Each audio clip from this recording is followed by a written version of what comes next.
All right. Just for the sake of timing, we are going to kick off. Grateful for all of you who can be here today.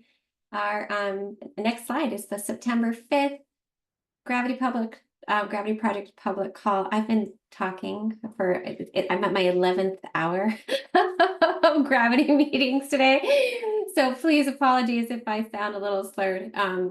Thanks for joining us all. We do meet folks upon entry, but please feel free to unmute yourself because we are a small group now. Calls are always recorded. Recordings are always available on the Gravity Confluence page after the meeting. Everyone is invited to actually participate. So if this is your first call, just know that we really try to put the community and consensus process in action. And if you have any questions on any slides, just feel free to pipe up. And we really want to make sure that we leverage this time to the best of everyone's. I only at Gravity is 22, a small group by now. Hi, Lucy. All right, so send chats to everybody. I really do try to monitor the chat and ensure that everything is included, everyone's thoughts are included, but just if you are sending something just to me, I'm going to read it out loud because I cannot in all of the facilitation discern different, delivery points. All right, next slide. We are required as HL7 accelerator to follow antitrust practices. So we have the responsibility to comply fully with federal and state antitrust laws. And just note, for the sake of brevity, we just want to note that the application is fairly broad. So adherence to antitrust practices involve not only avoidance of antitrust violations, but also avoidance of any behavior that might be so construed. This is just part of the way of being a standards organization. So this is the way that guides us. Next slide. It seems like there's a lot of Sarahs here, but probably hopefully not as much as usual, and maybe there is. Welcome and announcements to start. Overview brief. We're making it briefer this time, and a brief update on the fall plan. As promised, I did bring back the WHO conceptual framework because we had some questions on the difference between risks and statuses that put you at risk. So we're going to have, that's like a 1 or 2 page, 2 slide level setting. We'll then go into language barriers and incarceration status concepts. Because we're in a different phase of work, I really want to make sure that we update. Hamali has an update on our value set, release that we just did in June. So hoping to get to that before the end of the call. Thinking that given the fact that we've sunset our why these domains matter slides, we can get fully into through the deck. I'm trying, Hamali. All right, next slide. Next slide. So we have a couple announcements to offer. So one within our work stream, I am presenting on utility insecurity concepts that we worked through our consensus process in the spring to the IC10 Coordination and Maintenance Committee on September 10th at 11:55. You can learn more and register for the meeting at the hyperlink. Again, thank you, Sarah Bahal, for putting all the hyperlinks in. I know this was I just put this update in here, so she literally just did it. She's amazing. Thank you, Sarah Bahal. So if you want to come and listen to or support that submission, there's not a ton of time to talk there, but notably there is a period of public comment afterwards. So this is our consensus recommendations for IC10CM expansion to support the domain of utility and security. We're happy to, yes, Lucy, hi. Are you the only presenter? I am. I only have 10 minutes. Yeah. So there are other entities presenting. I didn't mean, are you personally? I meant Gravity. Yes, no, the agenda is large. Gravity is a tiny snippet of it. This is the twice yearly meeting that covers all new IC10CM content. So our specific tiny little social determinants of health moment on the agenda is just us. And then there's a host of other people. The link has the full agenda and all the different presenters and concepts. Thank you. You're welcome. So regarding the technical work stream, we're really excited to note that the STUH Clinical Care IG STU 2.2 is public, has been published. You can view the updated version at the hyperlink. And now we are, the technical work stream is busy working on the next update. You can always come to the technical implementation meetings on the bi-weekly Wednesdays from 1 to 2. We are because of finishing, and resolving the STU 2.2, we're really much leaning into new use cases, new problem statements.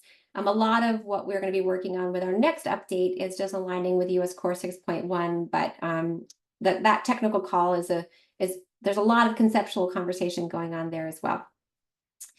Implementation, our next meeting is September 26th. The topic there is revising a presentation I gave at the CMS Connectathon on tips and tricks for implementing Gravity terminology. This was by request. And so that will be the focus on the September 26th meeting. Again, a revising of the presentation I gave at the CMS Connectathon to really just kind of not boil the ocean and focus on easy pathways to implementing Gravity value sets and terminology. Any questions here? All right, next slide. Eventually, we used to talk about all the places we were presenting. September and October are so busy for Gravity. I don't even know how we could get it on a slide. So many meetings in late summer and fall. Whew, so many. These are available on the Confluence, so we do try to keep a hopper of where we are. Okay, next slide. Again, very brief update. I'm not doing the full overview. Who are we? We are a collaborative with the goal to develop consensus-driven data standards to support the collection, use, and exchange of data to address the social terms of health. That is a very broad scope. Next slide. Very grateful to our members. We're at a really exciting time in Gravity where our member tent keeps on expanding. Really grateful for all of our sponsors and members, and grateful for everyone who helps us do what we need to do. Again, I note this, I'm going to note it every time. We are unique in that we, because of being for our social justice mission, we have designated members who are really just placed because of their knowledge and expertise. Hi, Rosie. So that is unique within the HL7 Fire Accelerator model, and so just noting that that's something that we do from a justice lens. Next slide.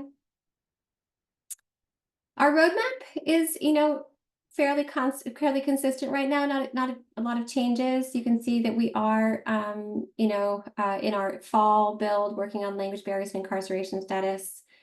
The alternating meeting that we have on the other weeks is really working on those program classification enhancements, and general program enhancements, and coding for food is plugging into that alternating meeting. So all of these things are happening. We're looking for, we are continuing to lean in on some of the discovery use cases we did in the spring and how to operationalize them. As I mentioned, working on the US Core 6.1 for our IG, heading into, and then the implementation affinity group on the bottom. Next slide. Busy times. As I mentioned, our new for us is we are meeting weekly during this meeting because we are focusing new domain terminology development in this meeting, and then the alternating week is terminology enhancements to support interventions, which includes coding for food and program classification and program documentation concepts. So weekly meetings through the end of this cycle, probably not continuing into the spring, but we'll determine. It's something we really leverage because we just didn't have enough time. There wasn't enough time in this meeting to do all the things, and so we made another meeting. And also because we, not just about time, we also recognized that there were different stakeholders that wanted to come to the coding for food work, like states, and in order to assist with waivers. So we wanted to make space for that. Next slide. So this is the our timeline, right? We're on the 5th here. Language barriers and incarceration status concepts, aiming toward that November 21st consensus vote. Next slide. And then we canceled the August 29th meeting, and so next week we'll be meeting on program enhancements and coding for food work. And then you can see, so every week meeting, one meeting is on new domain work and one meeting is on program enhancements each time. Next slide. All right. So again, trying to move along quickly so that we can get to all the things on the agenda today. But we were asked to kind of lean into what I was mentioning and talking about, which are these statuses that put individuals at risk. And so I am bringing back a few level setting slides that we haven't presented. Some of them we present on a regular basis, but some of them we haven't presented in a while. So next slide. This is I couldn't get into the conceptual framework without reminding everybody about this, which is a common slide we present at the beginning of any kind of overview, or like, what is gravity? Is a lexicon of terms that we use in our work, right? What is health equity? It's the state in which everyone has a fair and just opportunity to attain their highest level of health. What are social determinants or drivers of health? Those terms are used interchangeably. Some of them have social drivers is, thought of preferably in some situations. Social determinants has been the lay of the land internationally for a very, very long time, and is still the dominant term in most federal naming and legislation. So just noting that they're equivalent there. They are the conditions in which people are born, grow, live, work, and age, and they're shaped by the distribution of money, power, and resources. That comes in important on the next slide. Social determinants offer both positive and negative forces. Those positive forces are called protective factors, and they're the characteristics or strengths of individuals, families, communities, societies that act to mitigate risk and promote positive well-being and healthy development. I am not the sum total of the risks I have in hand, right? I am a balance of my assets and my protective factors and the risks I have, right? I have resilience, community connectedness. These are things that that mitigate risk, and especially in family work. I'm family practice. Fostering protective factors is part of what I do all day long, right? Those negative forces, this is following the Gottlieb and Alderwerk lexicon of social needs. Social risks are the adverse social conditions associated with poor health. This is used interchangeably with health-related social needs, right? So in like CMS documentation, you see HRSNs a lot, right? So this is where you can imagine social risk being equivalent to that. And then social needs are when they're patient prioritized. The important thing on the side is that social determinants and protective factors are community level concepts, and social risks and needs and protective factors are person level concepts. Because it's important just we think about, we don't use like, I don't have social terms of health, I have social risks, right? Or social needs or protective factors. And we just say that because we're going to go to another slide that details it even more. So this is an old slide we've presented a lot before. Are we comfortable with this? Okay. So now to lean into those statuses, like, why are we addressing language access, incarceration status? Why did we address unemployment? Next on the next slide. This is one of my favorite models. I am a nerd. I have models I love. This is the World Health Organization Conceptual Framework for Action on the Social Determinants of Health. It is a gorgeous, really interesting paper. So the whole paper is like 72 pages. Really beautifully grounded in the literature of equity, fundamental writings on equity and social justice. Really wonderful. But this is where you can start to conceptualize and see how statuses, when they intersect in society, impart risk to the person, right? So when we're thinking about things like socioeconomic position, like the occupation I have, my class, my gender, my ethnicity, my race, right? They intersect with society to create positions because of bias and discrimination that put me at risk, right? Ideally, in a just society, the fact that I am, a woman wouldn't impart a different outcome for me, right? Ideally, in a just society, the fact that I have a different language and the dominant language of the area wouldn't impart risk, right? So it's in this area that we describe these, in the socioeconomic position area, that we talk about these statuses that, dependent on the community you live in and the structural barriers, put you at different degrees of risk. And then over on the right side, you have these intermediate determinants, which are living and working conditions, food availability, et cetera, behaviors, habits, psychosocial factors. Does that make sense? So when we're thinking in gravity, we talk about both the statuses that put you at risk, and those kind of largely fall into the socioeconomic position because they really are a measure of how that status intersects with society. And then we have these independent things like food insecurity, homelessness, housing instability, right? Are we with me on that? Does it make sense? So when we're talking about, hi, Lucy. Yes.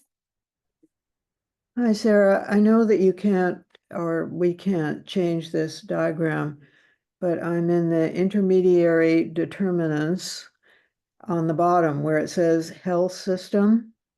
In the United States, the health system and the public health systems have historically been separate, and the public health system also affects the socioeconomic and Yes. political context and socioeconomic position. And so we should all keep in mind, I hope, that there's should be another box under health system that's called the public health system, because the water and the air and toxins, all that whole realm has nothing to do with the health system, but it certainly affects equity in health and well-being, Exactly. in Yeah. my humble opinion. Thank you. Thank you, Lucy. And that's partly, so if you want to if you have a time and you want to read the paper, that's partly why the health system is put in there as an intermediate determinant is because of the capacity for the health system to affect these things, right? Even though you mentioned, we were talking about public health, but that's why it's called out, is the health system itself, because of its own issues and because of its role, has an effect on health equity and well-being, right? And one thing that they note also, this dotted line here, the big thick one coming out of health system, is because what the paper states very clearly is you cannot work in healthcare and not advocate for structural changes. This is why it goes all the way on around the top. The only way to actually positively change things, for the long term, it's not giving the individual the food box, it's affecting policy, right? The paper very clearly says that you have to, as a health provider, work towards structural changes if you want to move the dial, which is great. It's a great call to arms. That's great. I have asked for the paper. Thank you. Fantastic. It's like my favorite.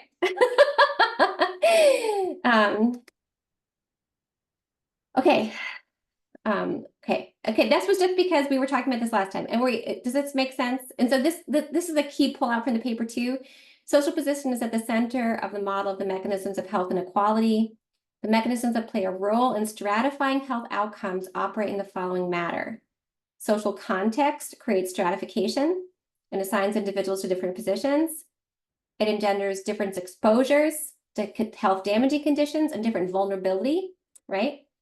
And social stratification likewise determines different consequences of ill health for more or less advantaged groups, including economic and social consequences, as well as differential health outcomes, right? So again, those statuses that put the individual at risk, it's not my risk inherent to me, it is the way I intersect with the society and the ensuing effects on health outcomes and health equity. Okay, go team. This is long. I don't think we presented this one since 2019. It's been a while. All right. Okay. Now we're going to get into concepts. Next slide. Thanks for going back in the Wayback Machine. We were really talking about how it fits in at the last meeting. So I had to be accountable to that. And then, okay, so then of course, that feeds into our data principles, which I just have a hard time not including every time. They're very important for the work we do from a social justice lens. All right, next slide. And then now we're going to get into making and shaping. Next slide. All right, so this is the identification phase. This is, if you think about the cloud, I'm just trying to respond to Jonathan here. Okay, great. Think about the cloud. We're in the identify and brainstorming phase. Next slide. Just want to note continually, very, very grateful for our friends at Registry who are partnering with us on terminology development over the course of a 4-year run. I'm just, this is going to be a level setting every single time. Very, very grateful for the foundation and their support in stabilizing like social determinants of health and health equity aligned terminology development. So thank you, thank you. Next slide. All right. Here we go. I think, do we have language friends, our language experts on the call?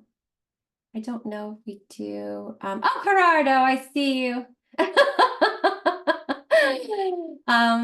right. I see Asha. Hi, friends. When I go down the line. Hi, Asha. I'm also on the line. This is Julio. Hi, Julio. Hello. Wonderful. Okay. So we're going to go into some very quick not quick. I say it's always the death now to time. We're going to go into some updates on language barriers. What we've been focusing on last time we met, we were focused on concepts that can be measured and agreeing on what was in and what was out. And we're going to start presenting instruments that are kind of best in class or the easiest ones to say are in next, and then keep on working on diagnostic concepts over the next couple weeks. Next slide. Wouldn't be able to do without our amazing subject matter experts. We have Julio on the call and Gerardo on the call. Alfonso is on leave for a little bit away. Darcy, I didn't think, and Marcia could not make it today. I do want to note that we are likely going to be adding a very critical new subject matter expert very shortly, late breaking from a meeting with ACL this morning. More to come on that shortly. Next slide. So these are, we talked about concepts. This is where we were 2 weeks ago. And again, subject matter experts, please feel free to pipe in. So these are some of the agreements we had about how to proceed. So we have primary language, really leaning into primary spoken language and thinking about primary written language. And we just noting from an equity perspective, not all languages have a written language. We talk about English language proficiency, how one speaks English, how well one reads English, and how well one writes English are all facets of that. And then we talked about preferred language concepts, which is the language one wishes to use when discussing healthcare or care needs. And then 2 additional concepts, interpreter needed and translation needed, right? So this is our kind of like our realm of concepts that we're working on. And then there's instruments that ask or align with each of these different elements. As with health literacy and as with everything, there's always a larger area of accountability. We were just talking about structural responsibility. So of course, we cannot not consider how well the organization and supports the person with the correct staff and resources to meet the person in their preferred preferences and needs. More to come on that very shortly. Next slide. Now we're going to get into some updates. So when we've been talking about how to represent both non-spoken languages such as ASL, American Sign Language, and ISL, Indian Sign Language. And late breaking, we connected with Lisa Bothwell from the Administration of Community Living to assist, because she is an ASL speaker, an ASL expert within American Sign Language expert within the Administration of Community Living, and just a deaf and hard of hearing expert. And I walked out of my half hour with her with my mind completely blown and very, very grateful. Brilliant. She's going to start joining our SME meetings, because if you look at approaches, whether it be updates to the U.S. Census Bureau or whether it be some of the representations we have, American Sign Language is continually referenced as a language of reference. And so clearly is, important to consider as within scope of this work.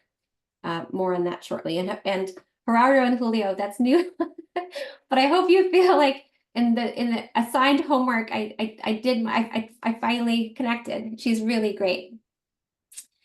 I also am able to give an update on perspectives on different types of communication access. And again, we have a lot to do on scoping of what is communication access, what is language access, how all of these things fit in. I want to thank Rosie for connecting me with a lived experience expert. I totally had, again, my mind totally expanded during that time. Very, very grateful. And I also met with Administration of Community Living on this because they are the advocates of the, elements of the American Disabilities Act and trying to support individuals in different needs. And so what we're hearing very clearly from our friends with lived experience and ACL is that communication needs, specifically non-spoken communication needs outside of American Sign Language, they really feel like should be focused in their own domain. Like, consider them from an equity perspective. Don't not consider them here, but they all asked us to ground ourselves in the complexity of that, the need to develop a specific full subject matter expertise to represent all the different types of communication modalities. And they want to work with us going forward on that being focused work. So that is an update. Very grateful. So at least we have an ASL expert to help us in our current work. And we have a commitment to try to figure out how to address communication needs going forward. All right. Sound good? Okay. Next slide. I need to keep on drinking my tea. Next slide. We're now going to go into, so in that we have that concepts landing page, right? For that slide that we talked about the different concepts. We're now going to go through some of the instruments, because you're going to be able to download the master file tomorrow, per usual, at 5 p.m. Is it 6 p.m. EST? Sarah Bahal, I'm trying to remember what time it is. It's been a bit. You're going to be able to download the master file and review some of these concepts. And so this is our first time presenting to you what you'll be able to see. So hi, Lucy. Yes. Sarah, I'm sorry, I keep thinking of things. Could you go back to the previous slide for just a second? Yeah, I love that you think about things. Not this one, this one. Yeah. Yeah, this one, yes. I know this is going to sound ridiculous, but I think all of us have observed or even participated this century in the idea that communicating with animals helps health status. So I'm wondering if a healthcare provider encountering a patient holding the dog on their chest or bringing the dog in the Safeway cart or like that, is that ever worthy of notice in the record? And it could actually influence where they get referred, because some housing doesn't accept pets or something. I can't begin to get into what the communication is. I just am trying to express that I have certainly read and observed that people's health status are connected to animals sometimes. So I have two different answers for you. Number one, well, first of all, thank you, Lucy, for always thinking about important things. Number one is, as part of our social connection domain, we absolutely leaned into the documentation and importance of animals, not just like certified, I'm trying to like assistance animals, but just companion animals. I don't know if you remember, we actually had to dive into the difference between when an animal is certified and when an animal is not certified. And there's even social connection prescriptions that give you a robot animal because animals are so important, right? So there's Medicare covers a robot seal, because some we're deeply isolated and socially disconnected individuals. It's very important. So, and also that doesn't necessarily cover the access issue, but recognized as a part of social connectivity, not necessarily as in communication, but there's all kinds of documentation we enabled that wasn't there before in our social connection work. I hope Well, I had completely forgotten. So thank you for reminding me. And for newer people on the call, now you know that we actually did think about that. Thank you. Of course. All right, next slide. And I'm just glad that my brain's still working and I can remember, because sometimes I'm like, whew. Congratulations. All right, so the next slides are going to be broken up into those concepts I mentioned, right? So So we talked about preferred language, primary language, and English language proficiency. And Julio and Gerardo, if you have any, please, you are the experts here. If you have anything to add, please let me know. So our first pass included instruments that not only could ask about preferred language for communication, but specified spoken language and established this within a healthcare setting. There's all kinds of preferred language question asking methodologies. And the one we elevated as a first pass, again, more to come. This is just first pass, was a question that's included in SAMHSA approaches, which is what language do you feel most comfortable speaking with your doctor or nurse? There might be a preposition missing there. And that's because, communication needs are very contextual. And so knowing that the context of the doctor or nurse setting seemed very important. And then Gerardo, Julio, please feel to pipe in. I'm not trying to put you on the spot. I want to note, though, a late breaking update. So when we reviewed this already with our ASL expert, she had concerns because she noted that spoken as a binding may limit the ability for ASL speakers to see themselves in this approach because they do not identify that ASL is a spoken language necessarily. So already, Lisa adding thoughts to our curation of concepts. So we're going to circle back with that in mind with our subject matter experts in time. But so the first questions you're going to see in the master list are questions that align with preferred language concepts. The example is this concept from the SAMHSA core behavioral and psychosocial data elements. I'm going to keep on going unless people have questions, again, because I'm trying to get to Hamali's update. And then I think that's a very valuable comment. yes, I know. Absolutely. It's in which case I'm not sure if there is any preference unless the individual is not it was not born here, in which case that person may have some preferences as to the sign language version that the person may have, but in general terms, ASL would be the de facto choice, right? Yeah. And so she'll help us define the better answers, there.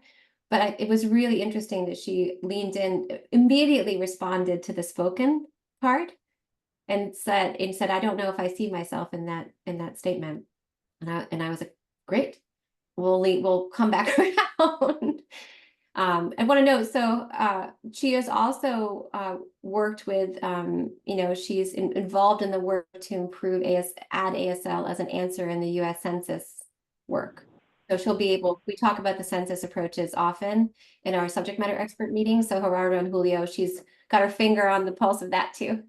I can't wait for you all to meet her.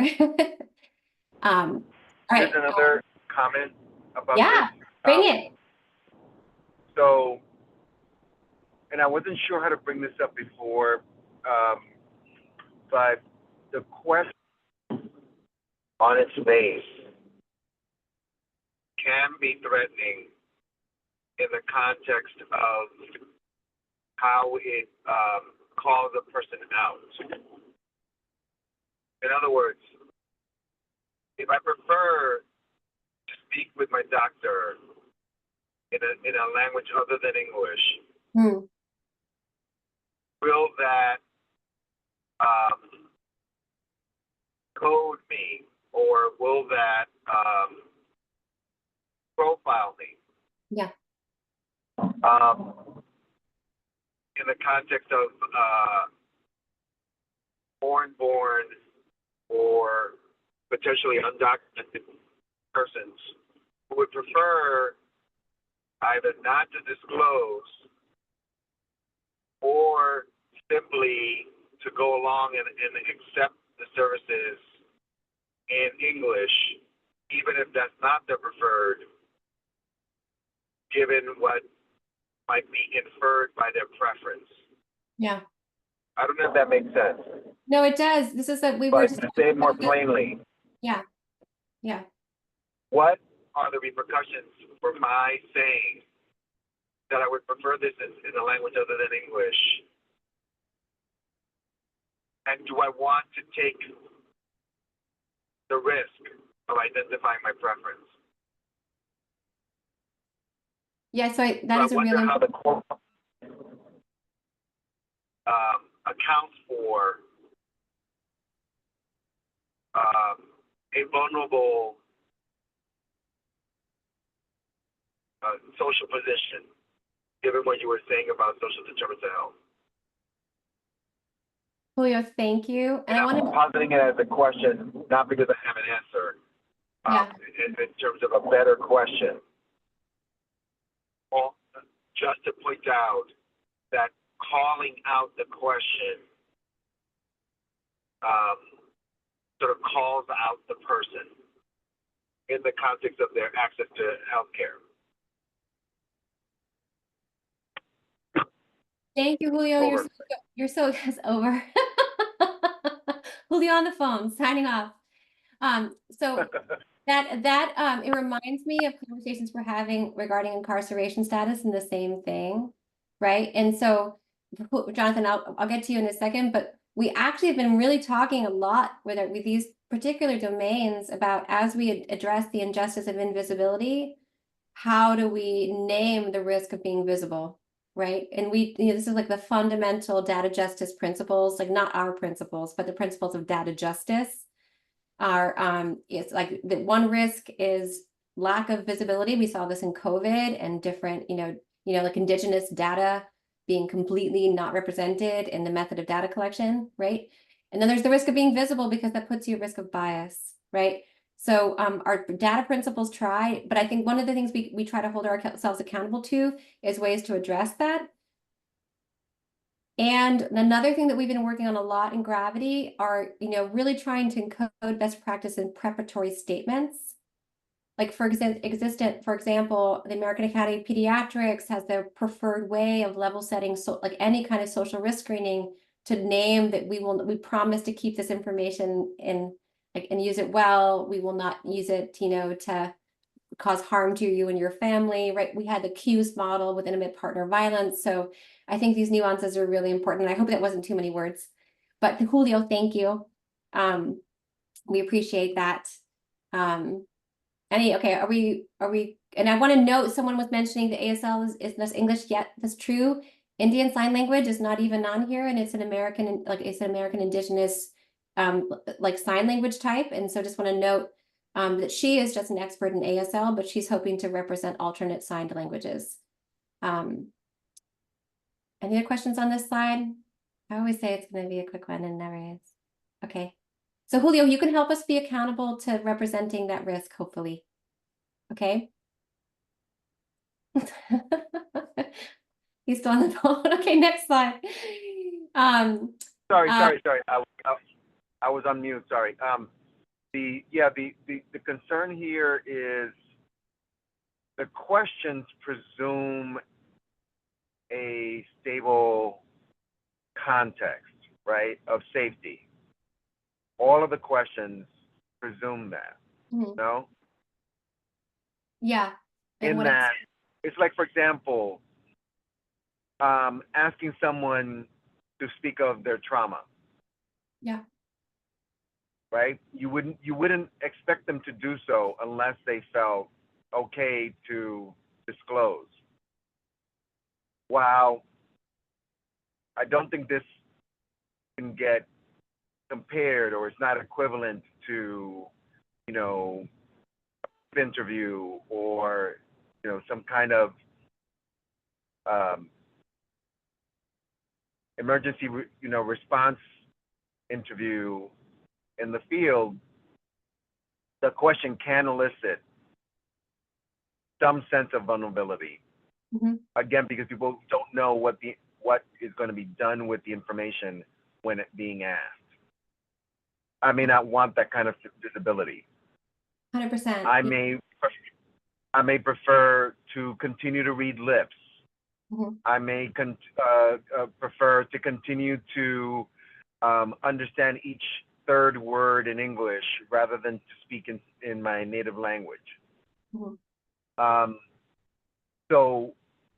then if I answer no, or English is my preferred language, how would I avoid that as the person asking the question? I'm not sure if I have a sense of how that's being addressed.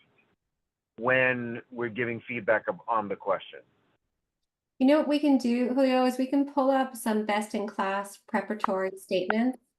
Because again, and bring them into the fold, like how you level set safety before you ask any question. Would that help? I think that would help. Do you agree? Yeah, I Nope. think that would help. Thanks. Okay, well, we can talk about them tomorrow. Jonathan, before we move on. Hi, can you hear me okay? Yep. So, and I'm sorry for asking this. This is a really naive question, and I'm actually embarrassed to ask this at this point, as long as I've been on these calls. But who is the design beneficiary of the outcome of this work?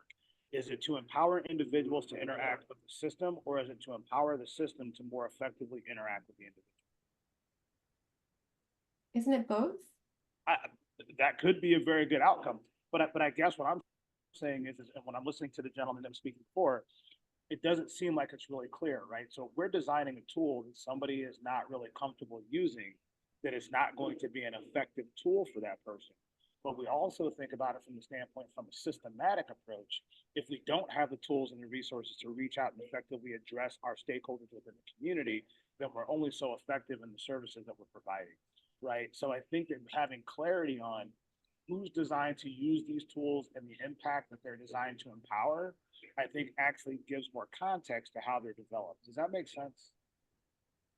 It does. And I think the truth, I mean, I guess we've talked a lot about patient consent and documentation in prior meetings, right? So the truth is in like screening questions are screening questions, right? And they have a risk because like if you like they that you like if you answer them, the only safe thing to say in that situation is declined. Right. But yeah, so I guess I'm a little confused because I feel like we have addressed that. Like it's for I'm having a little bit of a hard time following your question, but I think that because I feel like the truth is it is language that is for different use cases that can be to aid the person in a person-centered care plan, or it can be to aid the clinician in taking care of the person, or it can be for multiple purposes. It's a data element, right? Okay, and so it's not a clear question because I'm not exactly sure what I'm asking because I'm confused. And that's why it's not a clear question, right? But I think that for me, just as a consumer of healthcare, right? Like when I think about like a human designed approach for creating a product, I just think about like who's the ultimate end user. And I think the answer was, and I didn't ask that part of the question, it's both, right? It's designed to give more resources to empower the individual, but then also give resources to the system to help them more effectively engage with the individual, if I understood you correctly. Correct, because you can have patient-generated data, you can have clinician-generated data. The element is still the same, right? You can like my own patient can enter and define their own social history without me being involved. It's the same code, right? Or I can use that code for a different purpose. Okay, and so I think, and I've said this before, and I always appreciate you guys being patient with me because I'm a salesperson, right? So I'm just like a hammer and a nail kind of guy.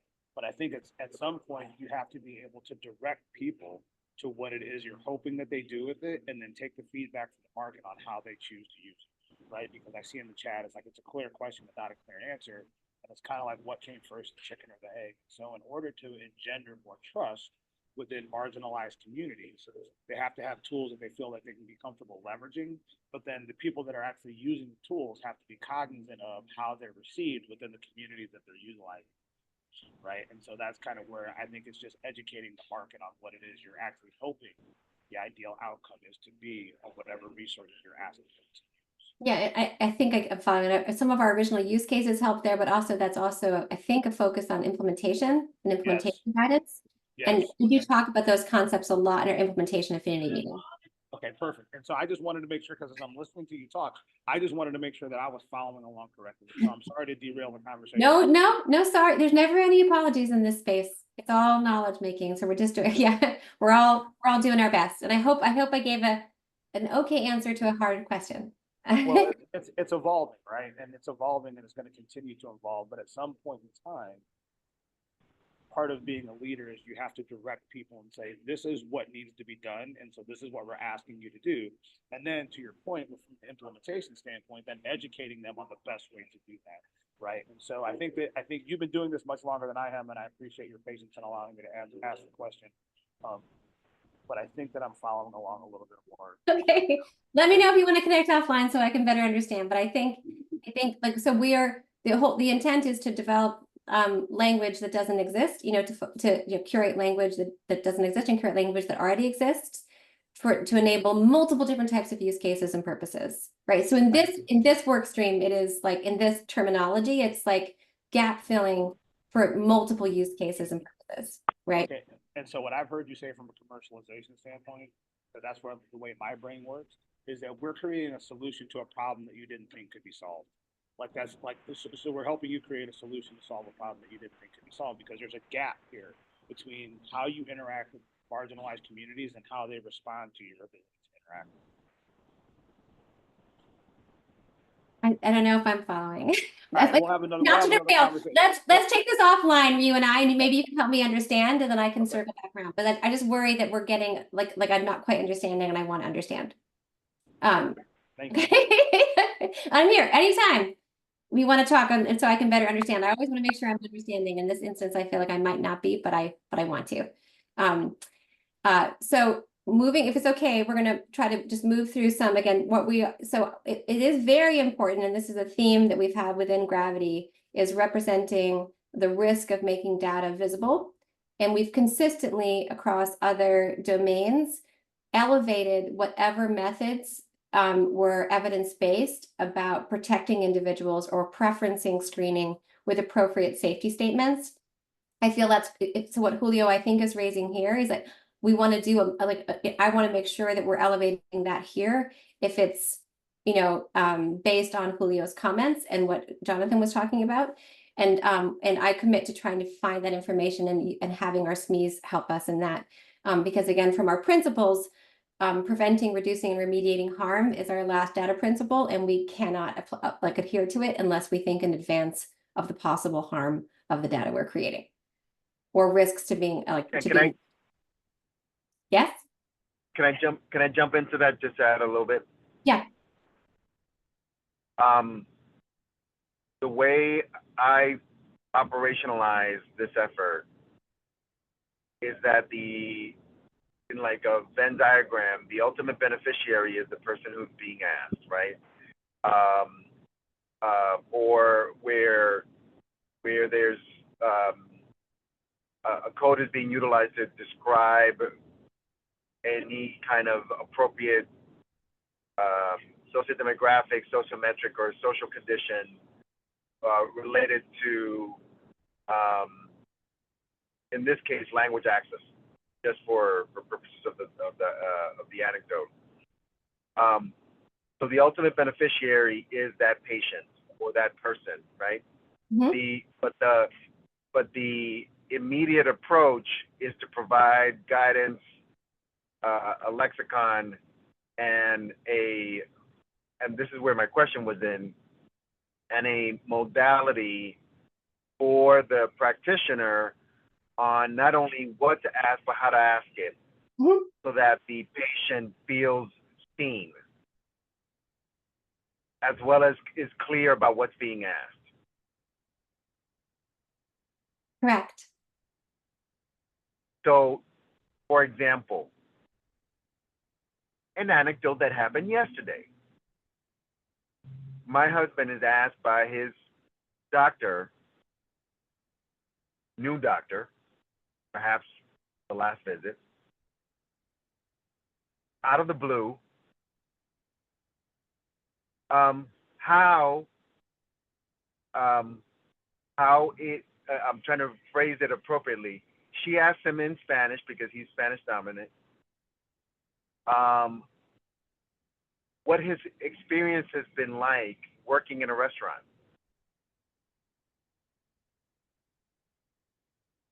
My husband works at CDC. Yeah, that is? He's never worked in a restaurant before. Okay. But because he's Spanish dominant and has a very heavy accent, yeah, he gets asked that as part of his introductory medical visit with this new doctor. Now, I've been sitting with that anecdote, unpacking all the different things that were going on there. The doctor was interpreting his communicative skills in English and their approach to try to build rapport with him as a patient. So for somehow, for that doctor, his language skills was an indication not only of his language preference, but also his work environment, Yeah. apparently. Yeah. So for me, I think it's important that we use these codes and these questions and options in context as a way to build the capacity of practitioners, not only of what to ask, but when to ask it and under what conditions. That Yeah. may be unrealistic, so I'm bringing it up No. now It is not because unrealistic. perhaps that is Sorry. okay. Thank you. No, it's not unrealistic. And my apologies for speaking in themes, but we did the same thing with intimate partner violence, right? We've done the same thing. So if there's important ethical principles that we need to elevate as we do these domains, we will do so. I promise. Does that feel, Julio, do you trust me on that? And I Trust, think full there, trust, I think Jonathan's raising full trust, full trust. a great point, as did the other speaker. I think it was Julio, that, this constant thing we're aware of, Sarah, of the awareness of, implications of asking questions, how they're asked, assumptions that are made around social determinants of health, and always aware of not that they can be used in various ways by the wrong people. I think what you experienced, Jonathan, is one example of that, and I think that's something we always try to stay aware of.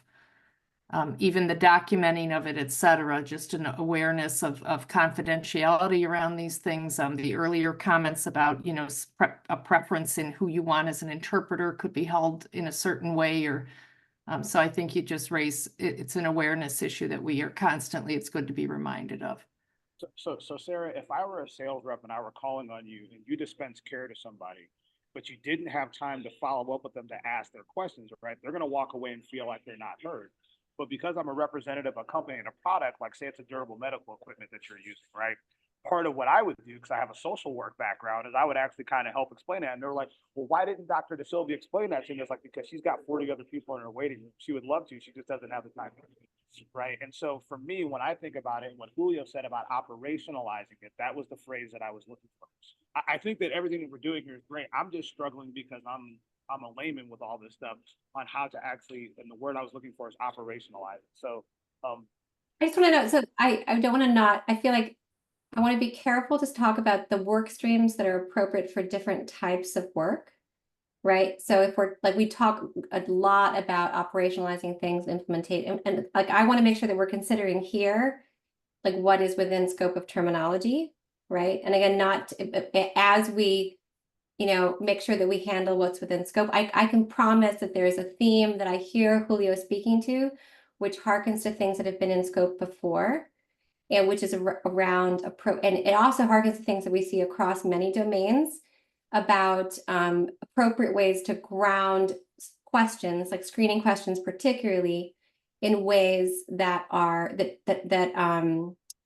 both educate the person asking the questions about the risk of asking the questions and the requirement of meeting people where they are, and establish safe bypaths for people. So I'll pull forward those, and we can for the next meeting, so that we can see those examples. Because again, the American Academy of Pediatrics has some pretty excellent ones as part of, and then we had the ones from the CUES model from Intimate Partner Violence as well, and elder abuse. thank you. Awesome. Okay. So I'm going to try to keep going, and I know I think I do want to make sure that we can get to the end of our work today. So we have the next concept that we mentioned, the language concepts was the interpreter needed concept. This on our first pass, we're including instruments that establish context for interpreter needed in the healthcare setting. An example is a question from the CMS Inpatient Rehabilitation Facility Patient Assessment Instrument.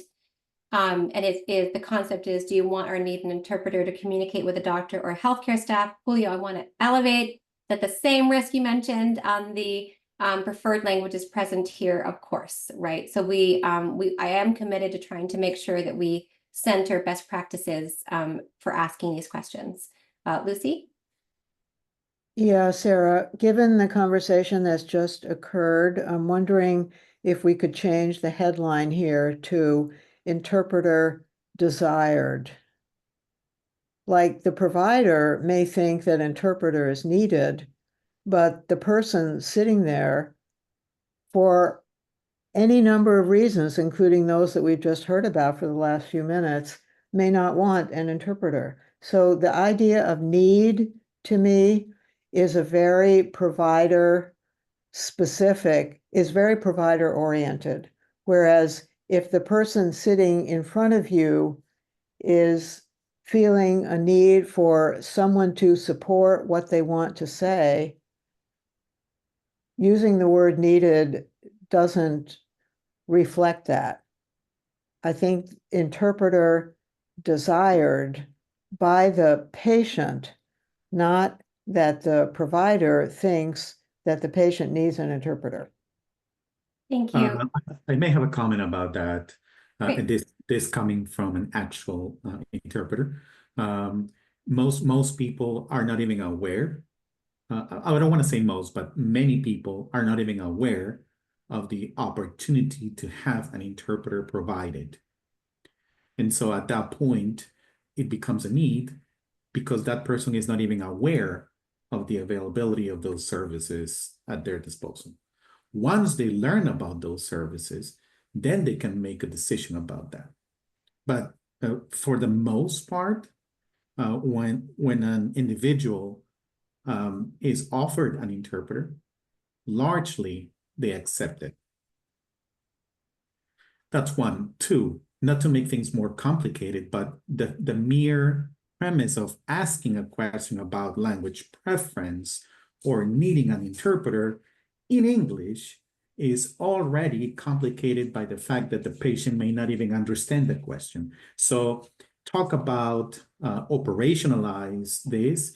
That means that in order for you to even ask the question, you need to have a process in place in order to communicate that question in the language of preference or in the language that has, for some reason, been identified either by the system previously to confirm it or update it, or by the patient, hopefully through an I Speak card or any resource of that nature. Thank you, Gerardo. We actually have the iSpeak cards coming up very shortly. Thank you for your expert perspective, and Gerardo is a wonderful subject matter expert in that. Any other further questions on the interpreter needed concepts? All right, so I'm going to try to, again, we're a little short on time, so I'm going to try to keep on going just for the sake of getting through incarceration status as well. And again, my apologies for having to move us along, just because I do want to make sure that we get to all the elements. Next slide. And then I want to note that one of the other concepts we mentioned was English language proficiency. I have a level setting on this slide, and then we're also going to be going into some examples on the next slide. So there's been a very, very clear intent with our subject matter experts when we're thinking of English language proficiency to lean on the gold standard methodology of the U.S. Census Bureau English ability questions, highly validated, implemented, tested, evolved. Again, as I was mentioning, our ASL expert is involved in the updating of the American Community Survey U.S. Census Bureau questions to include ACLs and answer list. And so this has been a very, and so when we assessed English language proficiency questions, it was very much with the U.S. Census American Community Survey questions as the base. one of the things that was very important to our SMEs was ensuring that if there is a gold standard, like why break it? So even though the question English language proficiency is addressed in other ways with different answer lists, so far in our first pass, we are trying to bind to the answering methodology of the US Census Bureau. I wanted to note that there's multiple versions of the US Census Bureau American Community Survey questions. One is administered with a third-person pronouns. You'll see this on the next slide. The other is self-completed on a computer module with first-person pronouns. We're focusing on the first-person versions of this because it aligns with the self-person completion of forms, but we're also going to elevate the the other methods as well. So on the next slide, you can see these. Thank you. I didn't mention, Mark, the interpreter needed is the current USCDI statement, and that's partly why it's preferred language and interpreter needed. So that's partly why that's involved there as well. And so examples of the US Census Bureau methodology applied are, you can see it in the question from the National Latino and Asian American study, language proficiency and language preference set.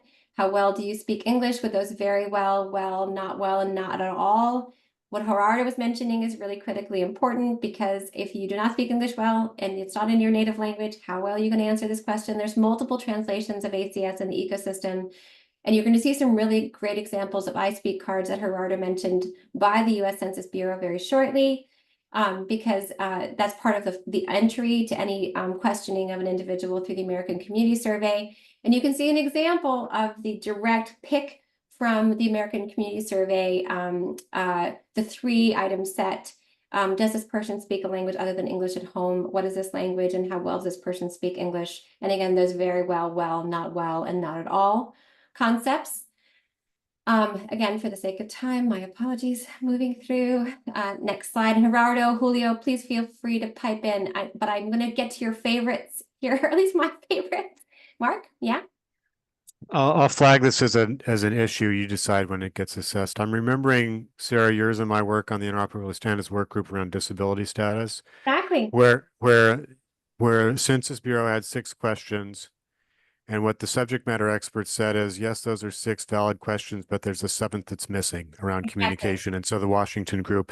So I hope that as we are trying to align around a gold standard, we also are keeping our eyes wide open for anything that the experts with lived experience say is missing from that gold standard and needs to be tacked on. Thanks.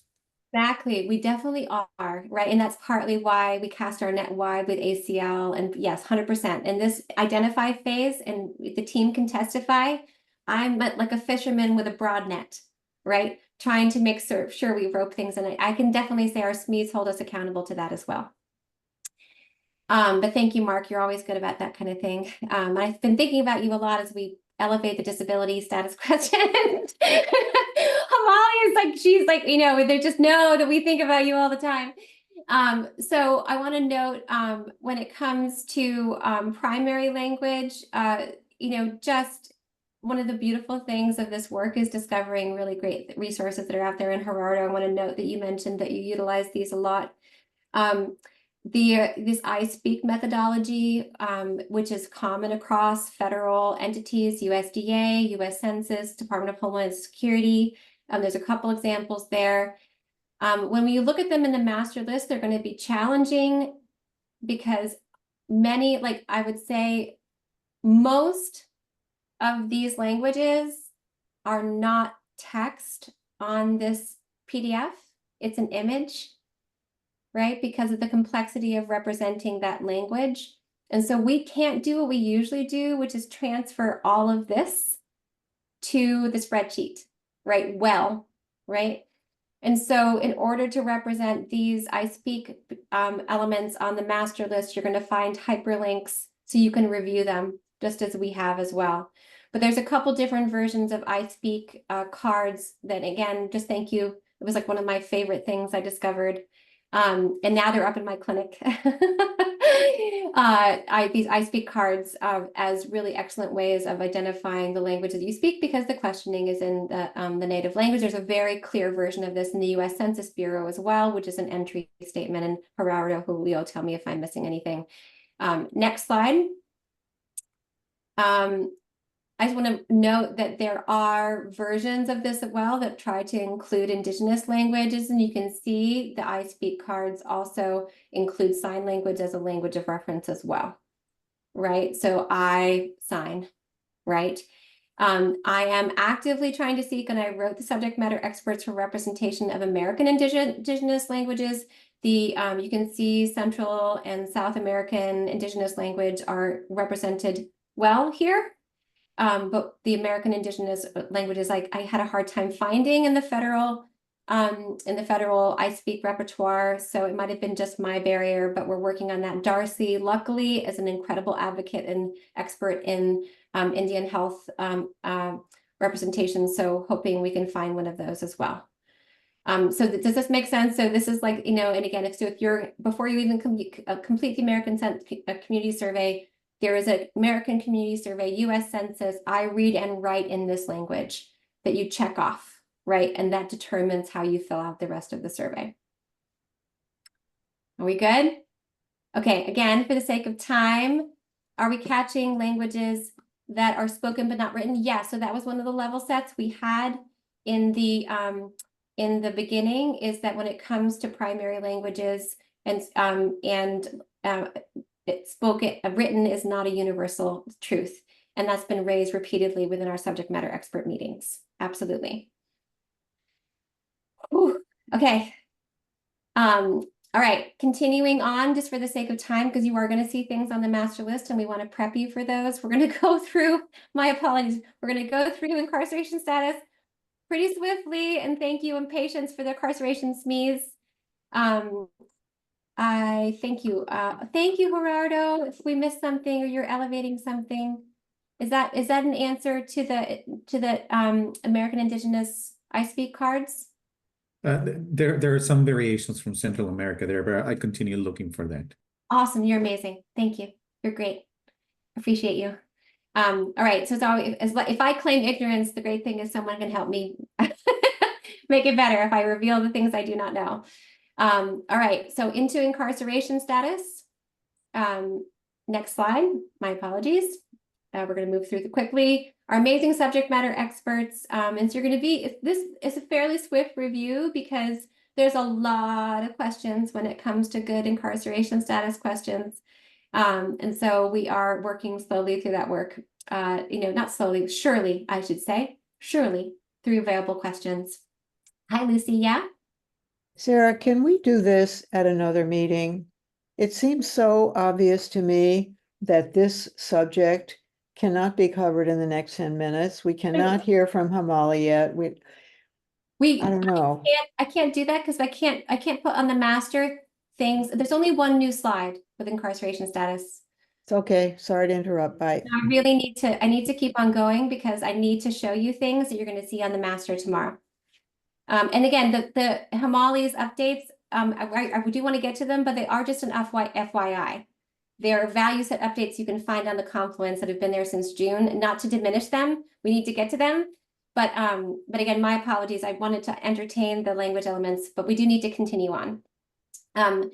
Next slide. Thank you, Gerardo. Wonderful. Incarceration status, there's primary concepts and secondary concepts. We are working through primary concepts with those incarceration subtypes and community supervision subtypes.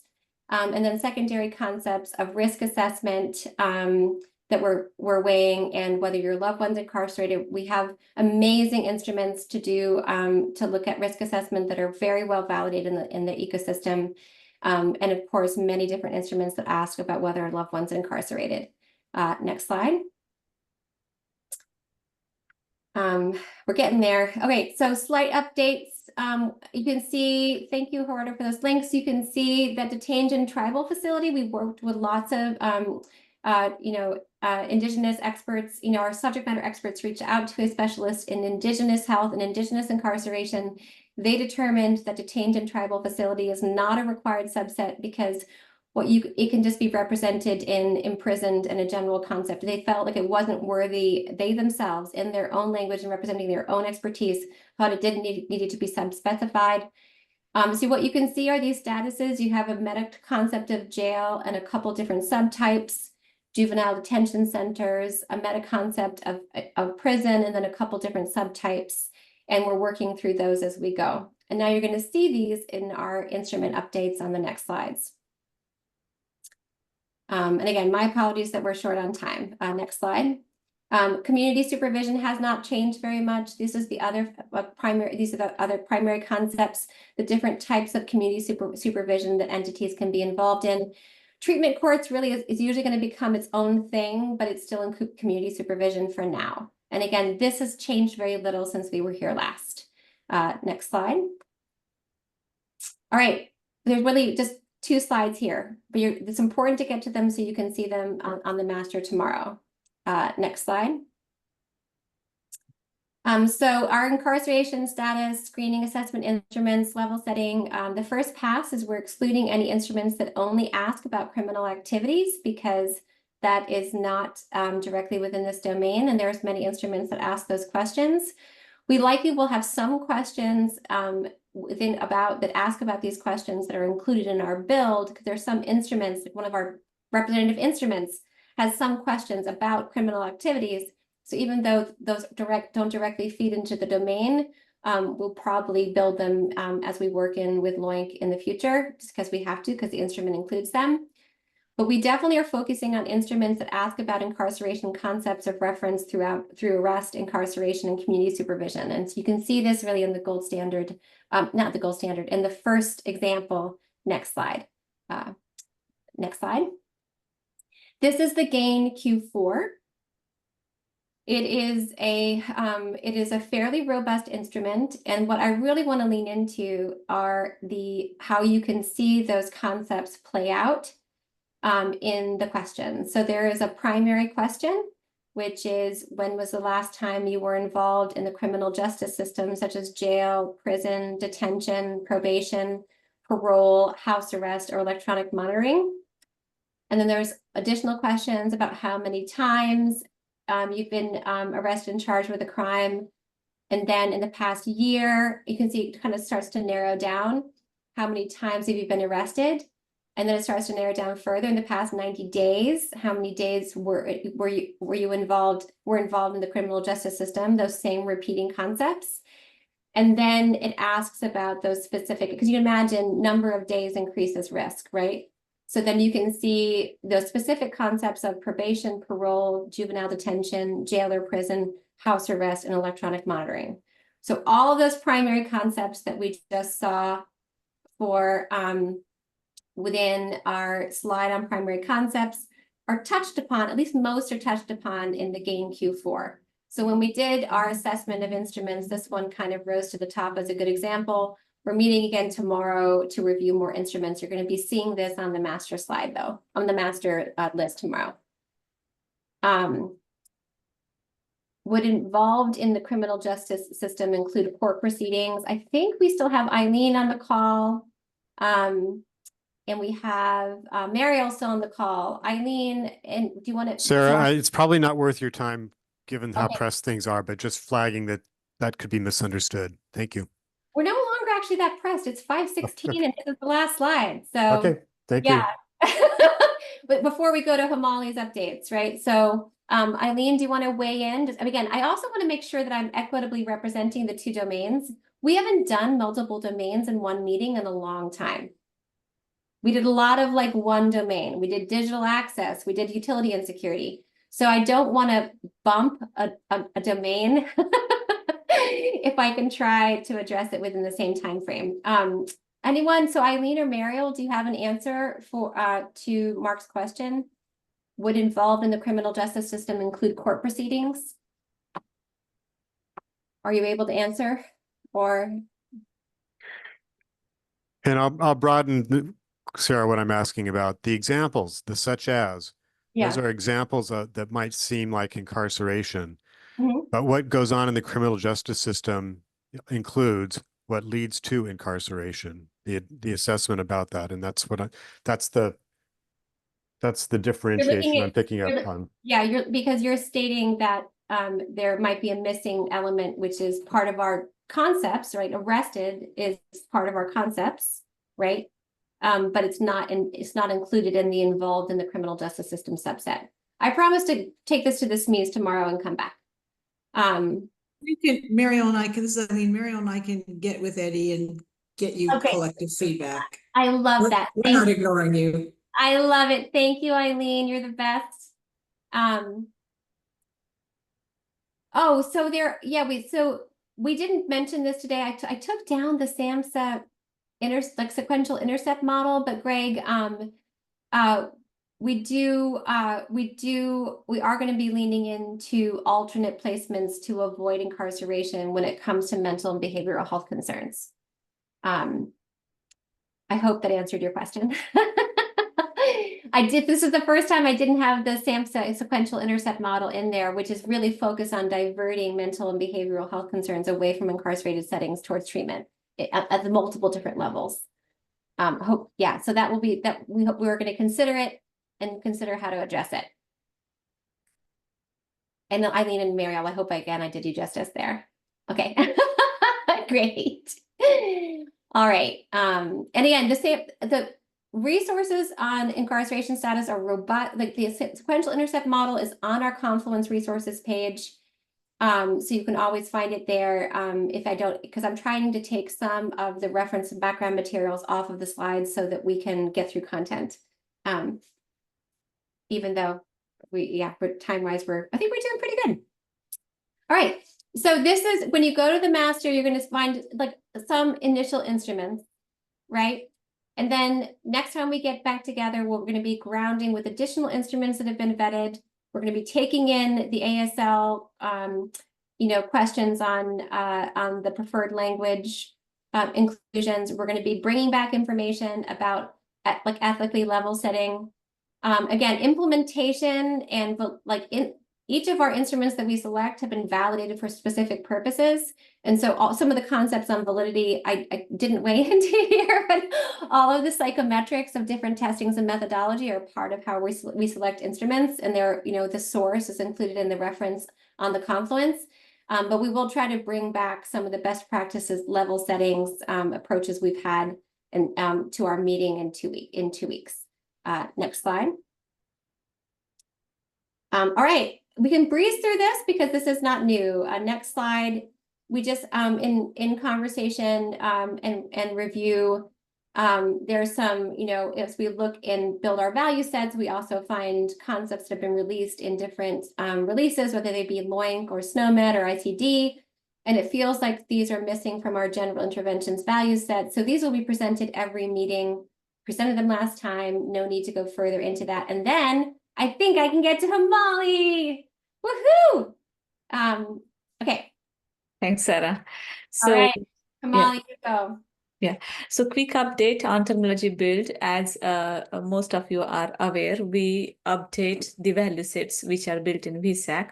As of now, there are around 254 value sets, which are across 21 social determinants of health domain for screening, assessment, diagnosis, goals, and interventions. And as we build the terminology around it, and as the terminology is released twice a year for LOINC, SNOMED, and ICD in February, March, April, and in August, September, October. In June and in December, we take that newly updated codes and make sure that that is updated in our value sets where it is appropriate. So for June 30th update, we have provided the list of value sets for which we have updated the value set for screening, assessment, diagnosis, goals, and interventions. Any green check tells you that that value set for that activity, for example, elder abuse diagnosis, goal, and intervention is updated in June 2024 update. So update is mainly focused focused on adding new codes, which were requested by Gravity to associated terminologies and are released by those terminologies, and then those went back into the value set. So the update is complete. It has been completed on June 30th of 2024 for all these domains. So the next slide is the maintenance, and when we say maintenance, it means that once these new codes are added, then we take all the value sets with all the codes and bounce them against all the Synomed-Loink, ICD, CPT, and HCPCS codes which are released. So we not only update the value sets, but we also make sure that all the codes which are there in the value sets that we have been building since 2029 are the most up-to-date and accurate codes. So in this process, if we come across any code which is obsolete in a given terminology standard or deprecated, we look into it, and if there is a requirement to replace that with the semantically equivalent active code, we do that. Sometimes if the team decides that we need to keep the obsolete code as well as add the new code, we also do that. So all that fall under the maintenance process, and we maintain all 252 value sets biannually. This is just to ensure that the accuracy of all the value sets is maintained twice a year, because terminology is such a dynamic process where the updates are happening every now and then. So when we perform this update and maintenance, one of the requests that came from the implementer is that, is there any log that we can follow where we know that these are the value sets and these are the specific code that has changed?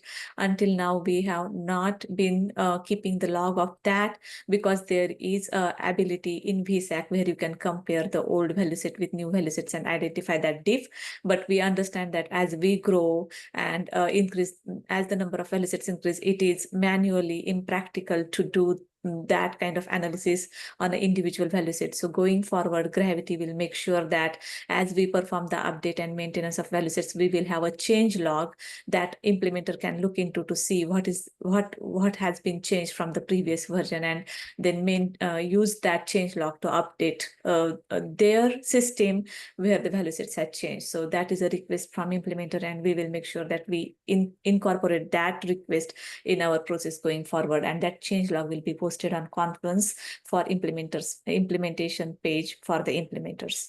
I think that is one more thing is that as we update the value sets, we also make sure that the Confluence page where we post the triplet for panel level code, question level code, and answer level code, code for Loink is also updated. So in the past, we have mentioned that when we build the value sets in VSAC for screening assessment, there will be a panel level code value set, there will be a question level code value set, and there will be an answer level code value set. But VSAC does not have ability to connect which question belongs to what panel and what are the answers associated with it. So those triplets are represented in an Excel spreadsheet, which is hosted on a Confluence.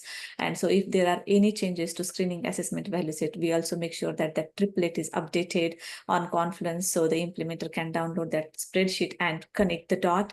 So along with value sets, we also update the screening assessment instrument codes on Confluence. So that is additional update that we do biannually. So I think that's a quick update, Sarah, from our end.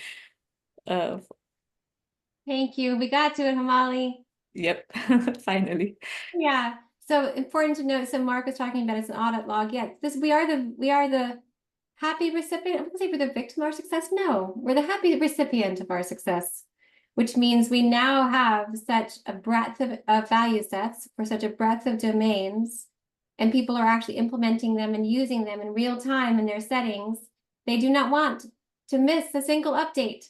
So our new, so the December, that starting in December, allowing people to track changes across one version of a value set to another is you know, what you'll see there. And Amali, thank you for that. It was a quick fix. And so, and again, thank you. I mean, the human labor in maintaining our gorgeous value sets is, you know, Sarah Bahal and Hamali Saitwal, just both of you earn all of the applause for that work.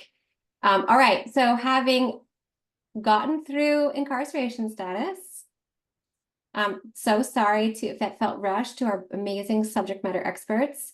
We are now able to get to the homework and next steps. And again, my apologies for not stewarding the call perhaps as effectively as I could have at this time. Continue to please submit concepts, which include late reflections on what we've addressed here. Specifically, if we think about, Gerardo was giving us examples of the ice. I know Sarah Bahal captured everything. I mentioned the need for American Indigenous I speak cards, and looks like Gerardo got us some examples. We are, the only thing that's within scope, within terminology, really, when it comes to addressing the risk of data being visible, is ensuring that we pull up any best-in-class ways to preference screening, right? And that's what CUES was. So the CUES model is so effective for intimate partner violence. It is the only thing you should do before you screen, because otherwise your answers are not valid, right? And so if there are ways to do that within language barriers and incarceration status, we will do that. And again, incarceration status and the risk of being visible was a hot topic in our last subject matter expert meeting. This stuff is very, very important, and we promise to try to lean into it as well as we can within scope. And then by 5 p.m. PST, you can download the master list and review those concepts that we're developing. And again, when we next come back, we hope to have some pretty clear paths towards diagnostic concepts and have more screening instruments for you all to review. 5:28. Wow, friends. Any final thoughts? Come join us. See you in 2 weeks for the language barriers and incarceration status meeting. See you next week to our first presentation of the program classification and master list on that will come. And we'll also be talking about coding for food. Any final thoughts before we break? Thank you for all being so wise and holding us accountable. Sarah, Yeah? it's time for you to go to a run. You're so sweet. I actually have 2 more gravity meetings. I can't. No. I Oh, know. Lord. I know my child. My child keeps me busy. Yes. But I did. Yeah, I promised to get out. I promised to get out in the sun. Thank you all. You're about ready to experience forced utility insecurity. I know. Thank you, My Sarah. own utility, my own fuel reserves. Yes. Thank you, Sarah. And no apologies from you, please. You said earlier, no apologies here. That applies to you. Thank you. Okay, thank you, friends. All right, see you in 2 weeks on this topic, next week on program enhancements. And Thank you, Smeaton, I'll see you Sarah. tomorrow. Bye. Bye. Bye.